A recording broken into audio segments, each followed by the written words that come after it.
Nakop pag-ibig mo sa miidulot sa taong lumilimot, amoy ihulog.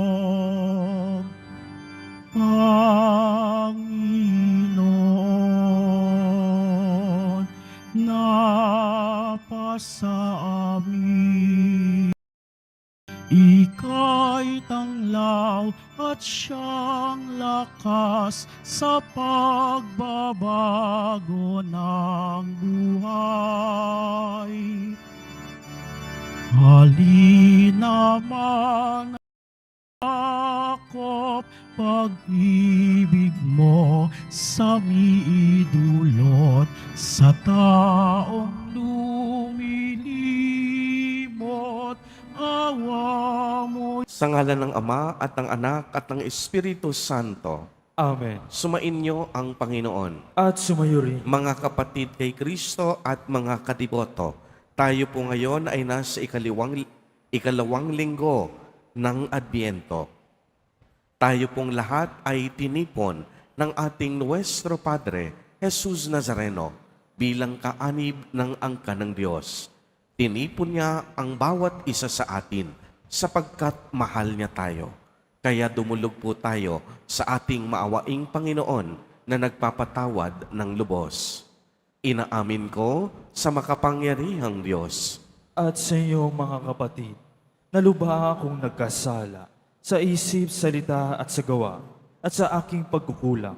Kaya isinasamo ko sa mahal ng Birheng Maria, sa lahat ng mga anghel at mga banal, at sa inyong mga kapatid na ako ipanalangin sa Panginoong ating Diyos. Kaawaan tayo ng makapangyarihang Diyos, patawarin tayo sa ating mga kasalanan at patnubayan tayo sa buhay na walang hanggan. Amen. Panginoon, kaawaan mo kami. Panginoon, kaawaan mo kami. Kristo, kaawaan mo kami. Kristo, kaawaan mo kami. Panginoon, kaawaan mo kami. Panginoon, kaawaan mo kami. Manalangin tayo.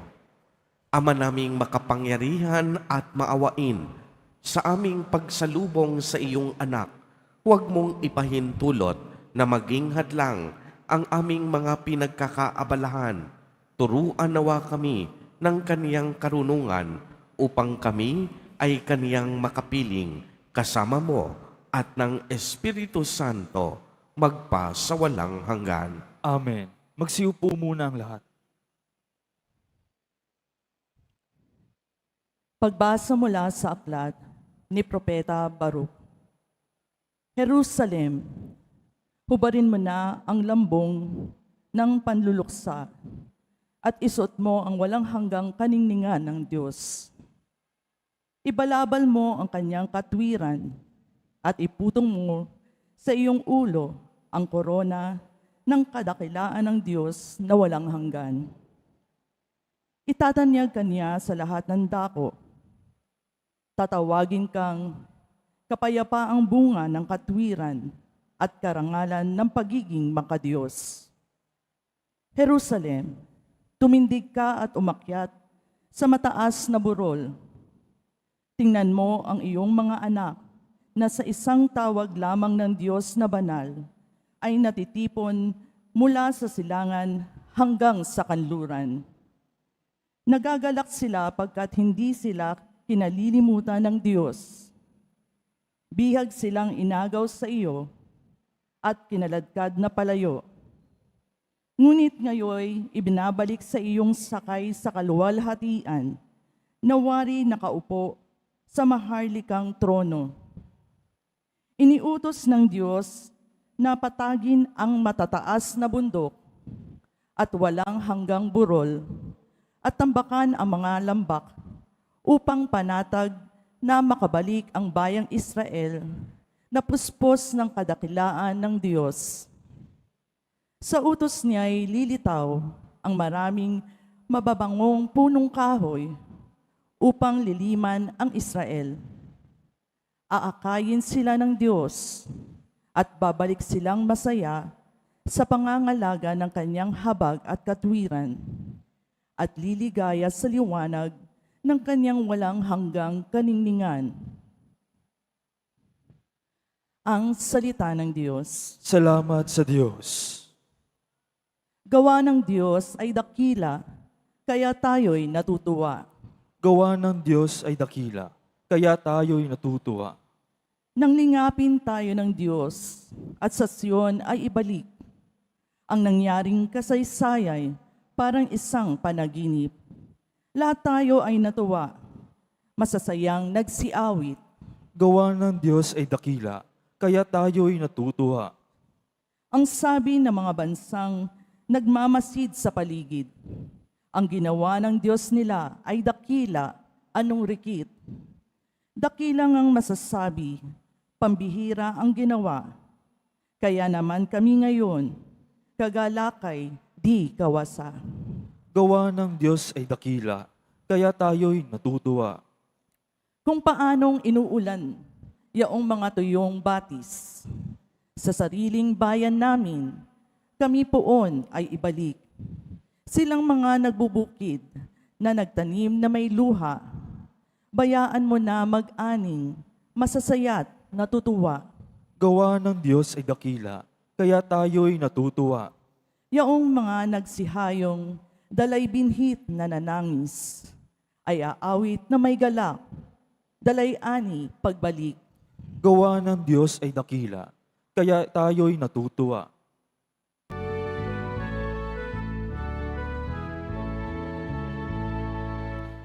Hallelujah,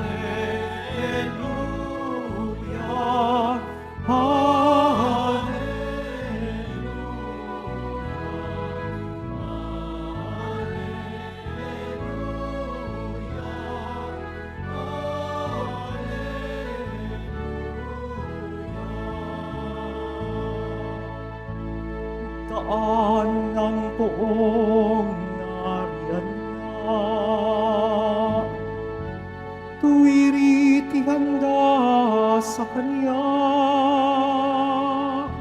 pagtubos niya'y makikita. Hallelujah,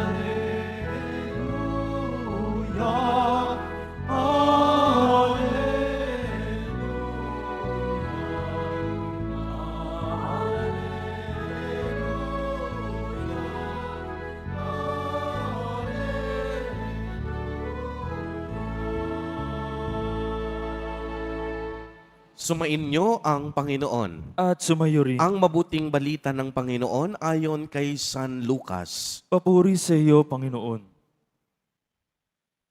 15 taon noon ng paghahari ni Emperador Tiberio, si Poncio Pilato ang gobernador sa Judea, si Herodes ang tetrarka sa Galilea, at ang kapatid namang niyang si Felipe sa lupain ng Iturie at Traconite, si Lisanias ang tetrarka sa Abilinia, sina Anas at Caiaphas naman ang pinakapunong saserdote noon.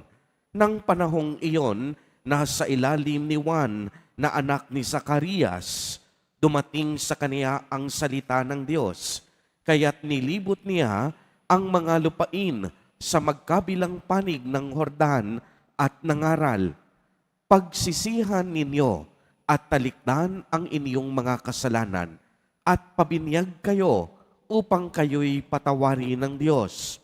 Wika niya. Sa gayoy, natupad ang nasusulat sa aklat ni Propeta Isaias. Ito ang sabi ng isang sumisigaw sa ilang, ihanda ninyo ang daraanan ng Panginoon. Tuwirin ninyo ang kaniyang landas. Tatambakan ang bawat lambak at titibagin ang bawat burol at bundok. Tutuwirin ang daang liku-liko at papatagin ang daang baku-bako at makikita ang lahat ng tao ang pagliligtas na gagawin ng Panginoon. Ang mabuting balita ng Panginoon. Pinupuri ka namin, Panginoong Hesukristo.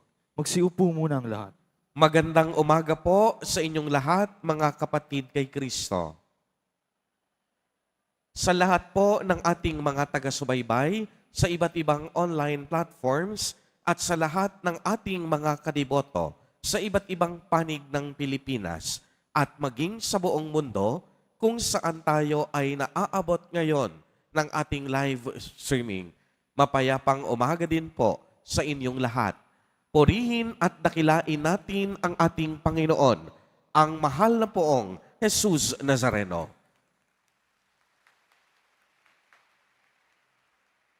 Mga kapatid kay Kristo at mga kadiboto, malugod po namin kayong tinatanggap sa Basilica Minor at Pambansang Dambana ni Jesus Nazareno. Isa po sa pinakasentrong tauhan sa tuwing ikalawang linggo ng Adbyento ay si San Juan Bautista, ang pinsan ni Jesus Nazareno. Narinig po natin sa ating ebanghelyo ang pangaral at panawagan ni San Juan Bautista na nag-aanyaya sa mga tao ng pagsisisi at pagbabalik loob sa Diyos bilang mabisang paraan ng paghahanda sa pagdating ng Panginoon. Uulitin ko po, ang panawagan ni Juan Bautista ay pagsisisi at pagbabalik loob bilang mabisang paraan ng paghahanda sa pagdating ng ating Panginoon. Makikita natin na matapos ang napakahabang taon ng paghihintay ng tao para sa kaligtasan, isinugo ng Diyos Ama ang tagapagligtas sa pamamagitan ng Mesiyas. Ang kaniyang pangalan, Emmanuel, ibig sabihin, kasama natin ang Diyos, kapiling natin ang Diyos. At ang Emmanuel na ito ay walang iba kung hindi si Jesus Nazareno, na tunay ngang lagi nating kasama at kapiling sa araw-araw ng ating buhay. At alam ninyo, ang pagdating ni Jesus Nazareno ay inihanda ni Juan Bautista sa pamamagitan ng paglilingkod na may kababaang loob. Kitang-kita ito sa kaniyang pamumuhay. Nanirahan siya sa ilang at nagsuot ng damit na yari sa balat ng kamelyo. Siya'y may sinturong yari sa balat. Balang naman at pulot-pukyutan ang kanyang kinakain. Sa kanyang pangangaral, hindi kailanman nakitaan ng pagmamalaki o kayabangan si Juan Bautista. Sa halip, ipinakita niya ang pagmamahal sa Diyos sa pamamagitan ng pagiging abang lingkod. Sabi nga ni San Juan Bautista, darating na kasunod ko ang isang makapangyarihan kaysa sa akin, ni hindi ako karapat-dapat magkalag ng tali ng kaniyang mga panyapak. Bininyagan ko kayo sa tubig, ngunit bibinyagan niya kayo sa Espiritu Santo. Kung pagninilayan po nating mabuti, tayong lahat, kagaya ng winika ni San Juan Bautista, hindi tayo karapat-dapat sa banal na presensya ng Diyos. Sapagkat ang Panginoon natin ay lubhang banal at tayong lahat makasalanan. Minsan nga, mapapatanong tayo, kung tayo ay puno ng kasalanan, paano at bakit tayo nakakapagdasal, nakakapagdebosyon at nakikibahagi sa banal na Eucharistia? Simple lang ang dahilan, dahil tayong lahat kinaawaan at kinahabagan ng ating Nuestro Padre Jesus Nazareno. Kaya nga napakasimple ng panawagan ni San Juan Bautista. Tayo ay magsisi, tayo ay magbalik loob sa Diyos Dahil sa sandaling ginawa natin ito, tayo ay patatawarin, kakaawaan at kahahabagan ng ating Panginoon. Lilinisin niya tayo sa ating maruming pamumuhay. Palalakasin niya tayo sa ating mga kahinaan. At higit sa lahat, patatatagin niya tayo sa kabila ng ating mga karupukan sa buhay.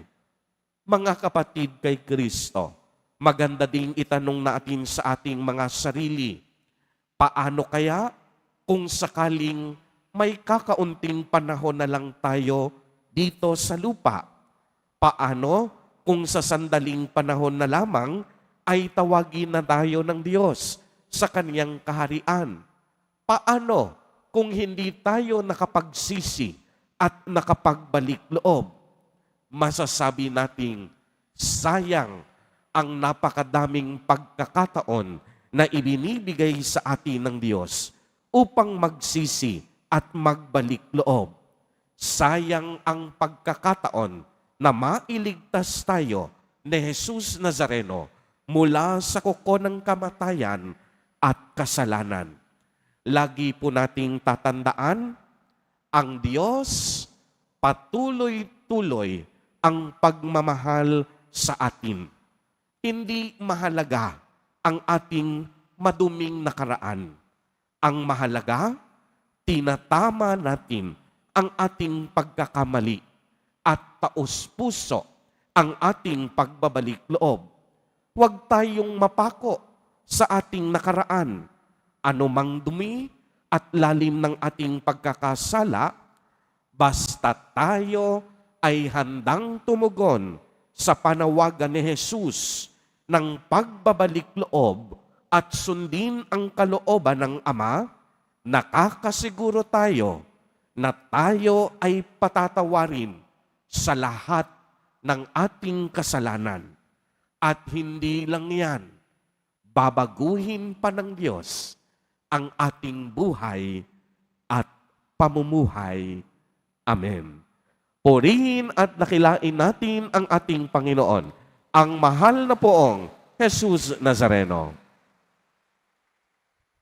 Mga kapatid, habang tayo ay nananabik sa pagdating ng Panginoon, dumulog tayo sa Diyos Ama upang tayo'y Kaniyang tulungang tumugon sa panawagan ni Juan Bautista na ihanda at tuwirin ang daraanan ng Mesiyas. Sa bawat panalangin ang itutugon, mapagpalang Ama, dinggin mo kami. Mapagpalang Ama, dinggin mo kami. Para sa mga misyonero at mga pinuno ng aming simbahan, magkaroon nawa sila ng lakas ng loob, natagpuin ang mga taong nasa lansangan at laylayan ng lipunan. Manalangin tayo. Mapagpalang Ama, dinggin mo kami. Para sa mga namumuno sa aming pamahalaan at yaong mayroong katungkulan sa aming pamayanan, tupdin nawa nila lagi ang kalooban ng Diyos sa pamamagitan ng pagpatag ng kanilang mga personal na hangarin, korupsyon, dahas at pagkamuhi. Manalangin tayo. Mapagpalang Ama, dinggin mo kami.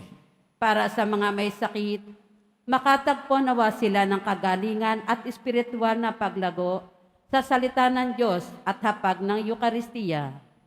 Manalangin tayo. Mapagpalang Ama, dinggin mo kami. Para sa mga may kapansanan at mga yaong mga nagdurusa, makasumpong nawa sila ng kasiyahan at karagdagang lakas sa iyo, O Diyos, sa gitna ng kanilang sakit at paghihirap sa buhay. Manalangin tayo. Mapagpalang Ama, dinggin mo kami.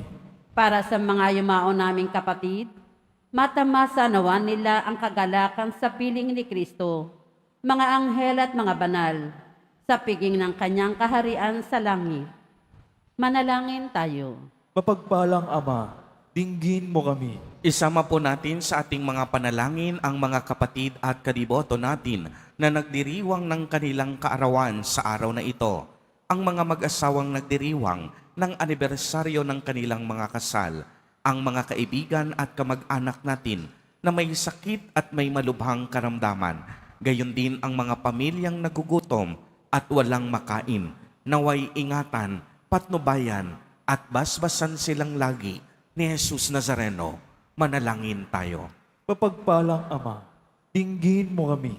Diyos Ama naming nasa langit, patagin mo ang aming kaloobang mapagmataas upang tuluyang maghari sa amin ang iyong pag-ibig at pagpapatawad habang malugod kaming nananabik at naghihintay sa pagdating ni Jesucristong anak mo at aming Panginoon, ngayon at magpa sa walang hanggan. Amen. Magsiupo muna ang lahat.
Magsitayo na po ang lahat. Manalangin kayo mga kapatid upang ang paghahain natin ay kalugdan ng Diyos amang makapangyarihan. Tanggapin nawa ng Panginoon itong paghahain sa inyong mga kamay, sa kapurihan niya at karangalan, sa ating kapakinabangan at sa buong sambahan niyang banal. Ama naming lumikha, kalugdan mo ang aming panalangin at alay sa anumang kakulangan ng aming abang nakayanan. Naway ang pag-ibig mo ang magbigay kapupunan sa pamamagitan ni Jesucristo, kasama ng Espiritu Santo, magpa sa walang hanggan. Amen. Sumain niyo ang Panginoon. At sumayo rin. Itaas sa Diyos ang inyong puso at diwa. Itinaasa namin sa Panginoon. Pasalamatan natin ang Panginoong ating Diyos. Marapat na siya ay pasalamatan. Ama naming makapangyarihan, tunay ngang marapat na ikaw ay aming pasalamatan sa pamamagitan ni Jesucristo na aming Panginoon. Siya'y isinugo mo upang matupad ang iyong magandang balak para sa lahat. Sa kanyang lantarang muling pagdating, ang pakikisama niya'y puspusang magniningning at ang pangako niyang kapanapanabik ay inaasahan naming lubos na makakamit. Kaya kaisa ng mga anghel na nagsisiawit ng papuri sa iyo, nang walang humpay sa kalangitan, kami nagbubunyi sa iyong kadakilaan.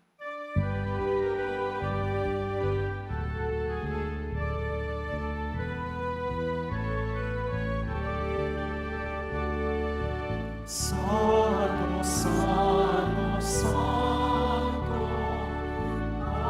Panginoong Diyos ng mga hukbo. Napupuno ang langit at lupa ng kadakilaan mo. Hosana, Hosana sa kaitaasan. Hosana, Hosana sa kaitaasan. Pinagpalang na parinig sa ngalan ng Panginoon. Hosana, Hosana sa kaitaasan. Hosana, Hosana sa kaitaasan.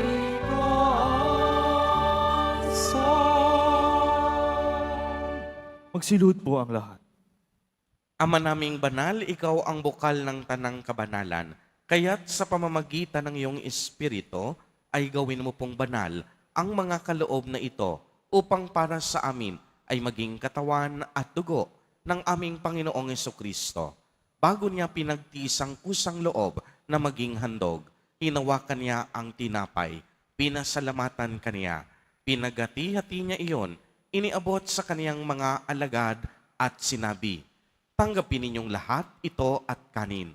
Ito ang aking katawan na ihahandog para sa inyo."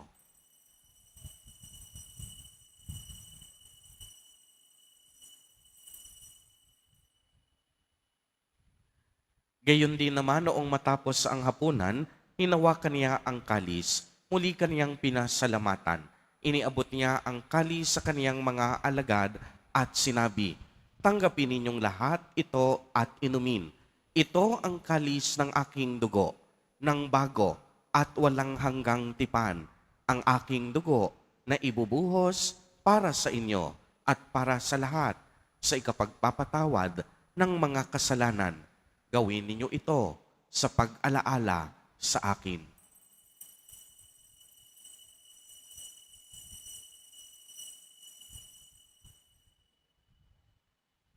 Magsitayo na po ang lahat.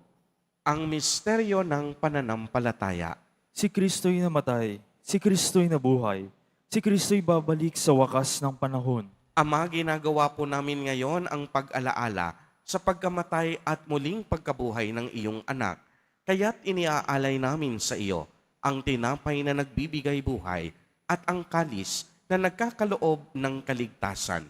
Kami po'y nagpapasalamat dahil kami iyong minarapat na tumayo sa harap mo para maglingkod sa iyo. Isinasamo namin na kaming magsasalo-salo sa katawan at dugo ni Kristo ay mabuklod sa pagkakaisa sa pamamagitan ng Espiritu Santo. Ama, lingapin mo po ang iyong simbahang laganap sa buong daigdig. Puspusin mo kami sa pag-ibig kay isa ni Francisco na aming Santo Papa at ni Jose na aming Obispo at ng Tanang Kaparian. Alalahanin mo rin ang mga kapatid naming nahimlay nang may pag-asang sila'y muling mabubuhay. Gayon din ang lahat ng mga pumanaw. Kaawaan mo po sila at patuloyin sa iyong kaliwanagan.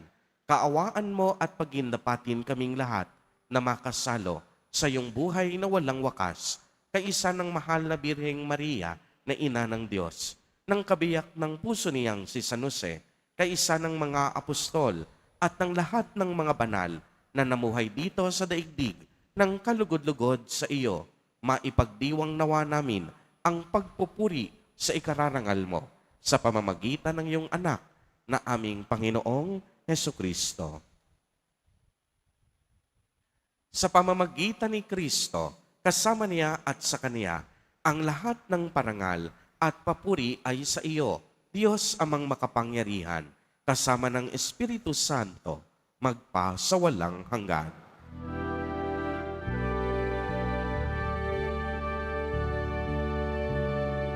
Amen.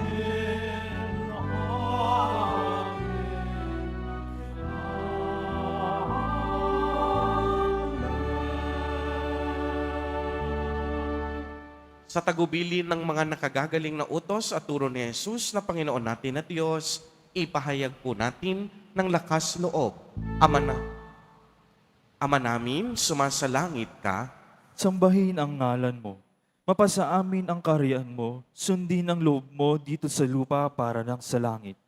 Bigyan mo kami ngayon ng aming kakanin sa araw-araw, at patawarin mo kami sa aming mga sala, para ng pagpapatawad namin sa nagkakasala sa amin. At huwag mo kami ipahintulot sa tukso, at iadya mo kami sa lahat ng masama. Hinihiling po namin na kami iadya sa lahat ng masama, pagkalooban ng kapayapaan araw-araw, iligtas sa kasalanan at ilayo sa lahat ng kapahamakan, samantalang aming pinananabikan ang dakilang araw ng pagpapahayag ng tagapagligtas naming si Hesukristo. Sapagkat iyo ang kaharian at ang kapangyarihan at ang kapurihan magpakailanman. Amen. Panginoong Jesucristo, sinabi mo sa iyong mga apostol, kapayapaan ang iniiwan ko sa inyo, ang aking kapayapaan ang ibinibigay ko sa inyo. Tunghayan mo ang aming pananampalataya at huwag ang aming pagkakasala. Pagkalooban mo po kami ng kapayapaan at pagkakaisa ayon sa iyong kalooban, kasama ng Espiritu Santo, magpa sa walang hanggan. Amen. Ang kapayapaan ng Panginoon ay laging sumainyo. At sumayo rin. Magbigayan po tayo ng kapayapaan sa isa't isa. Kordero ng Diyos, nag-aalis ng mga kasalanan ng sanlibutan, maawa ka sa amin. Kordero ng Diyos, nag-aalis ng mga kasalanan ng sanlibutan, maawa ka sa amin. Kordero ng Diyos, nag-aalis ng mga kasalanan ng sanlibutan, ipagkaloob mo sa amin ang kapayapaan. Magsilod po ang lahat.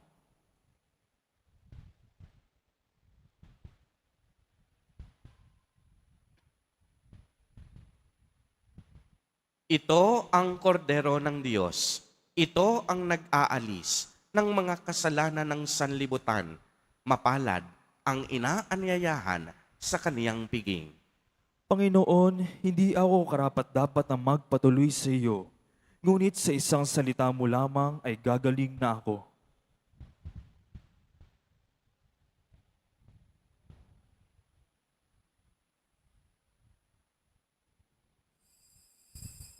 Para sa lahat ng tatanggap ng banal na komunyon, sasagot po tayo ng amen pagkasabi ng pari o ng lay minister ng katawan ni Kristo. At isubo agad sa bibig bago umalis sa harapan ng pari o ng lay minister. Sumunod po tayo.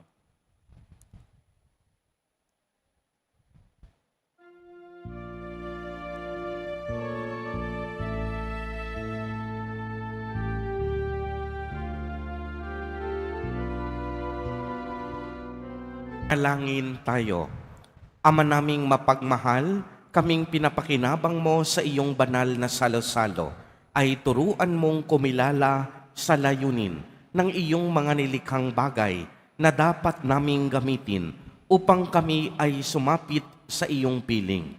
Sa pamamagitan ni Jesucristo, kasama ng Espiritu Santo, magpa sa walang hanggan. Amen. Mahal na poong Jesus Nazareno, inihayag mo sa pamamagitan ng krus ang walang maliw na pag-ibig ng Diyos sa sangkatauhan. Pakinggan mo ang kahilingan lalo na para sa mga nangangailangan ng iyong tulong at awa. Makamtanawa namin ang iyong kasagutan na may utang na loob na tinatanaw. Basbasan din po ninyo itong mga imahen at mga dasalan upang lalo kaming manalangin at magtiwala. Sa pamamagitan ng bendisyon na ito, naway lalo kaming maging mapaglingkod, masunurin at tapat sa iyo na aming maluwalhating Panginoon, magpa sa walang hanggan. Amen. At pagpalain po kayong lahat at ng inyong buong pamilya ng makapangyarihang Diyos, Ama, Anak, at Espiritu Santo. Amen. Humayo kayong taglay ang pag-ibig at kapayapaan ng poong Jesus Nazareno. Salamat sa Diyos.